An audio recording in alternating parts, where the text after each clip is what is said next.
بھئی یہ ساری چیزیں کس کے ہاتھ میں ہیں؟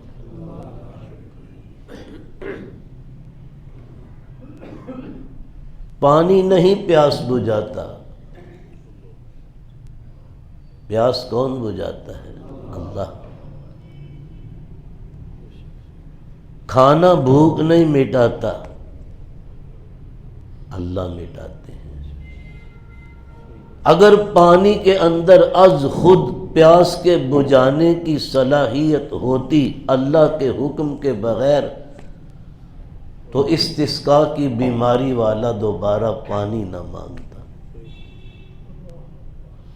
اطباء نے لکھا ہے استسقاء ایک بیماری ہے، استسقاء کا معنی ہی پانی مانگنا، پہلے پارے میں پڑھتے ہو نا، جی ہاں جی، وَإِذِ اسْتَسْقَىٰ مُوسَىٰ لِقَوْمِهِ، جب موسیٰ علیہ السلام نے اللہ سے اپنی قوم کے لیے پانی مانگا، تو یہ استسقاء پانی مانگنا یہ مرض بھی ہے۔ استسقاء کا مریض پانی لیتا جاتا ہے، کٹوروں کے کٹورے پیتا جاتا ہے، پیٹ پھول جاتا ہے، پیاس نہیں بجھتی۔ معلوم ہوا پیاس پانی نہیں بجھاتا، اللہ کا حکم بجھاتا ہے۔ اور ایک بیماری ہے جوع البقر، کھاتا جاتا ہے، جو ملا کھا گئے، بھوک نہیں مٹتی، وہ بھی مرض ہے۔ کسی چیز کے اندر ذاتی طور پر کوئی تاثیر نہیں الا یہ کہ اس کے پیچھے اللہ کا حکم کار فرما۔ جی بھر کے پانی تو پیا پر ان کی پیاس نہ بجھی، مزید بڑھک گئی، کیوں؟ کرتا درتا جو اللہ ہے، نہیں ہوا۔ یہ صاحب لشکر لے کر طالوت بادشاہ، میں نے عرض کیا بائبل میں لگی جو کتاب سیموئیل کے نام سے 1 اور 2، اس میں طالوت نہیں یہ نام بتایا گیا ہے، وہاں ساؤل۔ تقریباً دیگر مضامین باہم ملتے جلتے ہیں، لیکن نام وہاں ساؤل ہے۔ میں نے یاد ہے عرض کیا تھا کہ ہو سکتا ہے نام ساؤل ہو، اس کی قد کی لمبائی کی وجہ سے اس کو طالوت، لیکن قرآن نے طالوت کہا، اس لیے۔ ادھر اشدودی قوم کے لوگ آئے، لشکر ان کا بڑا سامان حرب و ضرب سے لیس ہیں، ان کا بادشاہ جالوت ہے۔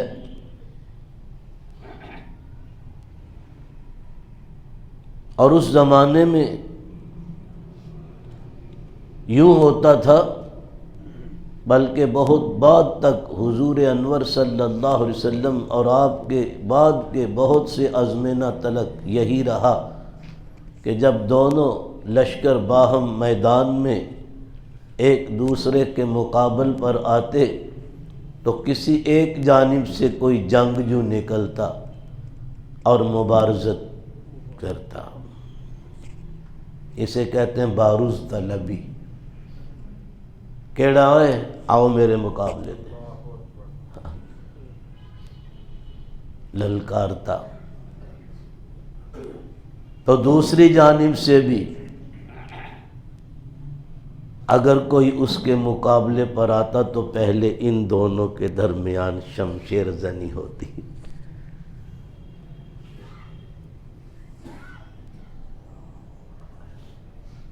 دیکھا اپنے بدر میں مشرکوں کی جانب سے آنے والوں نے اپنے مقابل کو مانگا، نبی علیہ السلام نے بھیجا انصاریوں کو، کون ہو؟ فلاں، ہم نہیں جانتے، ہم قریشی ہیں۔ جاؤ محمد سے کہو کوئی قریشی ہمارے مقابلے میں بھیجے صلی اللہ علیہ وسلم۔ تو حضور صلی اللہ علیہ وسلم نے پھر ان کو بھیجا، کون ہو؟ فلاں ابن، ہاں ٹھیک ہے۔ اور لڑائی وچ بھی غرور چلتا ہے، تکبر چلتا ہے کہ وہ انصاریوں نے کوئی سمجھتے نہیں سکتے۔ پھر اللہ نے دکھایا ساری کائنات میں، سب نے ان کو جانا۔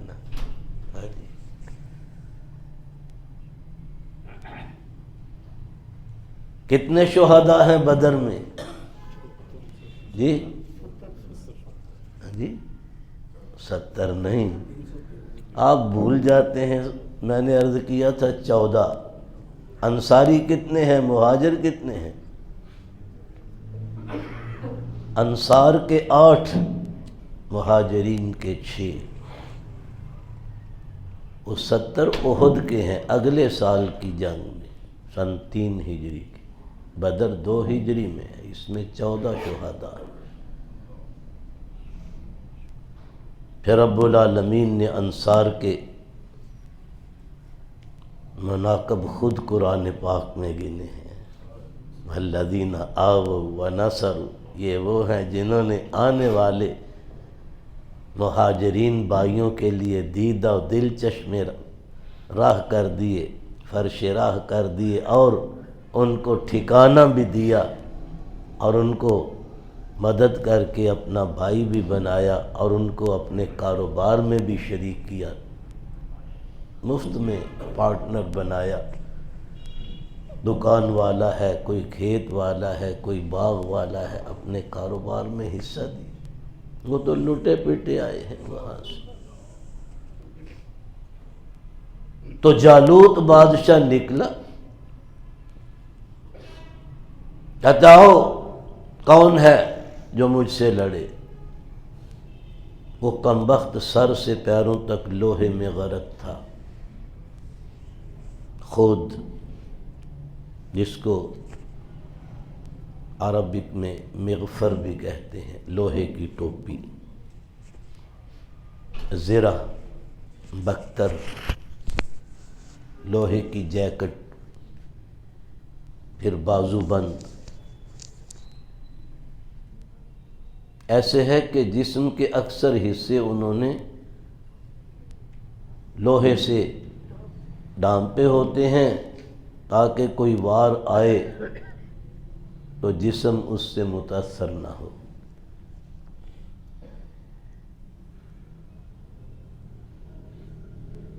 لکھا ہے کہ اس کی صرف آنکھیں کھلی تھیں دیکھنے کے لیے، باقی سارا بند تھا۔ مد مقابل مانگتا ہے، کون میرے مقابلے کو آتا ہے؟ بنی اسرائیل میں سب لوگ گھبرائے ہوئے، کوئی آگے نہیں بڑھتا۔ اونچا لمبا دڑنگا موٹا تازہ جالوت، کوئی اس کے مقابلے پر نہیں نکلتا۔ 3-4 دن سے وہ روزانہ میدان میں نکلتا ہے، ادھر سے کوئی جرأت ہی نہیں کرتا کہ اس کے مقابل پر آئے اور اس سے لڑے۔ حضرت داؤد علیہ السلام اس وقت میں لڑک پن کی حالت میں تھے۔ لڑک پن جوانی سے پہلے، بچپن کے بعد درمیان کی حالت ہوتی ہے، اور ان کے 3 بھائی میدان جنگ میں تھے، اور والد محترم ان کے بوڑھے تھے۔ یہ باپ کی خدمت کے لیے داؤد علیہ السلام گھر پہ تھے، باقی تینوں بھائی میدان کارزار میں۔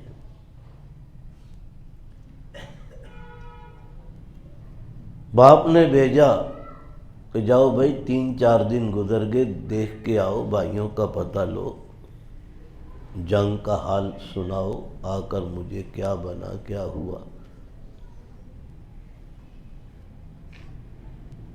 بہت سی تفصیلات اپنے موقع پر کتابوں میں اسرائیلیات میں بڑی موجود ہیں، میں بھی اختصاراً کرتا ہوں۔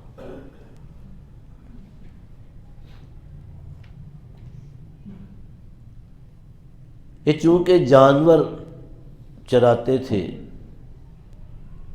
اللہ نے جس کو بھی نبی بنایا ہے نا، بھیڑ بکریوں کے چرانے کا کام اس سے لیا ہے۔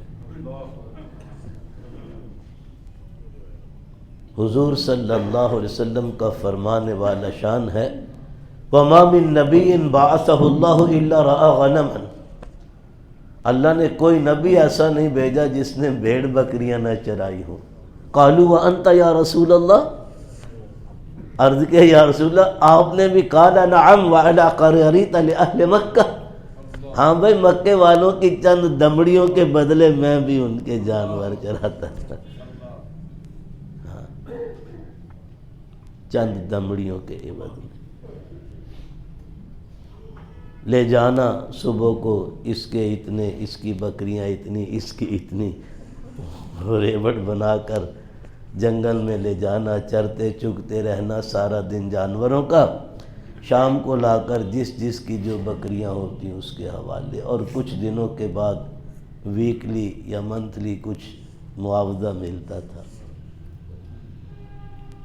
اس لیے حضور فرمایا ہاں قال نعم وعلی قراريط لأہل مکہ، مکے والوں کے چند قیراتوں کے دمڑیوں کے بدلے میں بھی یہ کام کرتا رہا ہوں۔ تو داؤد علیہ السلام جانوروں کو لے کے جنگل میں جاتے تھے چرانے کے لیے، تو ظاہر ہے جنگل میں بھیڑیے اور درندے اور دوسرے جانور سبھی سے واسطہ پڑتا ہے، اگر چرواہا غافل ہو جائے جی تو پھر تو جانور سارے گنوا بیٹھے، درندے اچک کر لے جاویں اس کو۔ ایک تو ان کو جوڑ کے رکھتا ہے، کسی بھیڑ بکری کو ریوڑ سے باہر نہیں نکلنے دیتا، کیونکہ جو بکری ریوڑ سے نکل جاتی ہے اس کو درندہ اچک لیتا ہے۔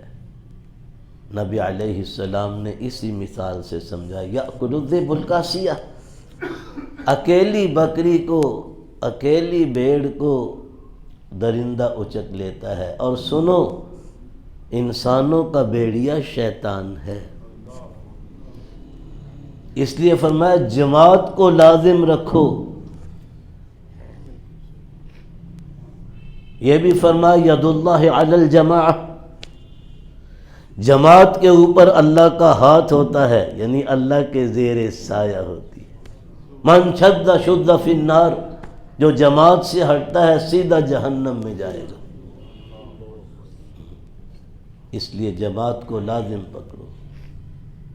دیکھتے نہیں جو اپنے ریوڑ سے نکل جاتی ہے بکری، اس کو پھر بھیڑیا اچک لیتا ہے، اور انسانوں کا بھیڑیا شیطان ہے۔